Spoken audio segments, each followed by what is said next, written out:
যোৱা শুক্ৰবাৰ 15 মাৰ্চ মোৰ পত্নী বেংকলৈ যাওঁ বুলি ওলাই গৈছে ওচৰৰে। আৰু বেংকৰ পৰা পইচা উইড্ৰ কৰি তাইক ঘৰলৈ ঘূৰি অহা নাই। মোৰ 2 বছৰীয়া দুটা বাচ্চা আছে, টুইন। গতিকে মানে এতিয়া দুইটাই মাকক বিচাৰি আছে, গাখীৰ খাওঁ গাখীৰ খাওঁ। গতিকে সময়তে খেলি ধৰি থাকে আৰু এতিয়া মানে ৰাখিব নোৱাৰা অৱস্থা হৈছে মোৰ বাচ্চা দুটা। সেয়েহে মই মানে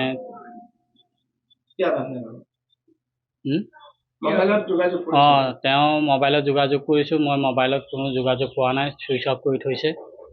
আৰু তেওঁ ঘৰত মাকৰ ঘৰত খবৰ লৈছে? মাকৰ ঘৰত খবৰ লৈছোঁ, তালৈ যোৱা নাই বুলি কৈছে। মাকৰ ঘৰত পৰিয়ালৰ কাৰো ঘৰলৈ যোৱা নাই বুলি তেওঁলোকে কৈছে, যোগাযোগ কৰিছে তাৰ মোবাইলত।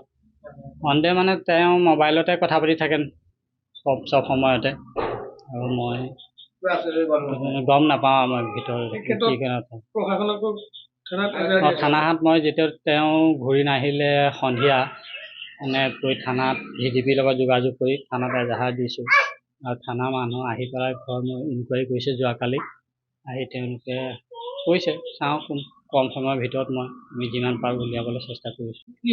বোৱাৰী বেংকলৈ যাওঁ বুলি ৰাতিপুৱা 9টামান বজাত বেংকলৈ গৈ আৰু অহা নাই। তাৰপৰা নাই আৰু দুপৰীয়া হ'ল। মই বোলো ল'ৰা দুটাকেইটা ভাত খুৱাব হ'ল, ইমান সময় হৈছে কিয় অহা নাই। এনেকৈ চাই থাকোঁতে আৰু নায়েই আৰু। তাৰপৰা ল'ৰা ছোৱালী দুটাই ইমান কান্দিছে মাকে। কি ক'ব আৰু, ল'ৰা ছোৱালী দুটা মই ৰাখিবই পৰা নাই।